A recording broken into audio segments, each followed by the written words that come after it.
Getting rid of a color cast is another common problem that can be easily fixed in Camera Raw. You can get a color cast in your image for a variety of different reasons.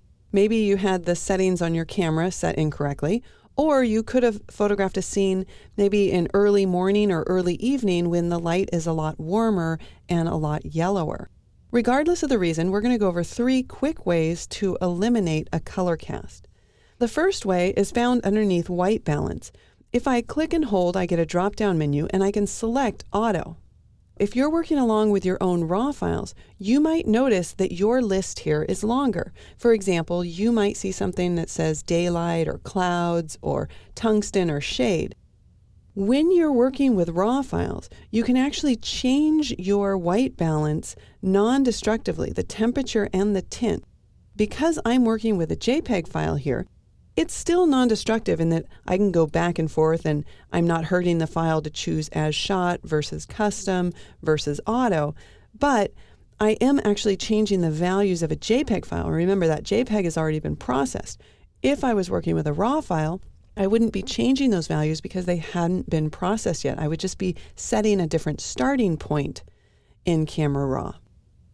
If that doesn't get you where you want, let's go back to as shot. The second way would be to manually drag the temperature and the tint sliders. And you can see that moving the temperature slider to the left is going to make your image cooler or more blue. Moving it to the right will warm it up and make it more yellow. So here what you're doing is you're simply adjusting the image to what you think visually looks good. We can also use the tint slider. Moving the tint to the left will make your image appear more green, and to the right is more magenta. So again, this would just be a manual way to make your image look good. Here, obviously, we're correcting a color issue, but if you had an image and you actually wanted to warm it up or cool it down, this would be a great way to add maybe a little bit of a color shift to your image in order to get the emotion or the feeling of the image that you want to convey. Let's reset those by simply double-clicking on the slider there. And we'll talk about the third way, and that's by using the white balance eyedropper tool. The keyboard shortcut for that is simply tapping the I key. And then all you need to do is click on something in your image that you know to be a neutral value.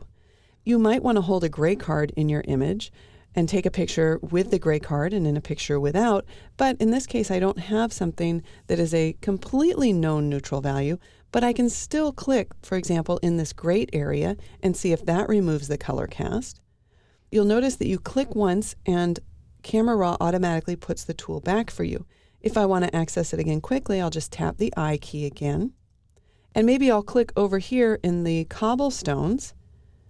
And if I didn't like that, I can tap the I key again and maybe click in the door. So it really depends on what value you click on as far as what correction will be made. I think I'll actually return back one more time to this front grate. I think this is probably the most neutral area in my image. But of course, you can always use a combination of this too. If I still think maybe, for example, that the tint is too magenta, all I need to do is just move down that slider until visually I think the image looks good. So now you have it, 3 simple ways to remove a color cast from an image by setting the color temperature using the white balance tool, using the temperature and tint sliders, and by using the white balance drop-down menu.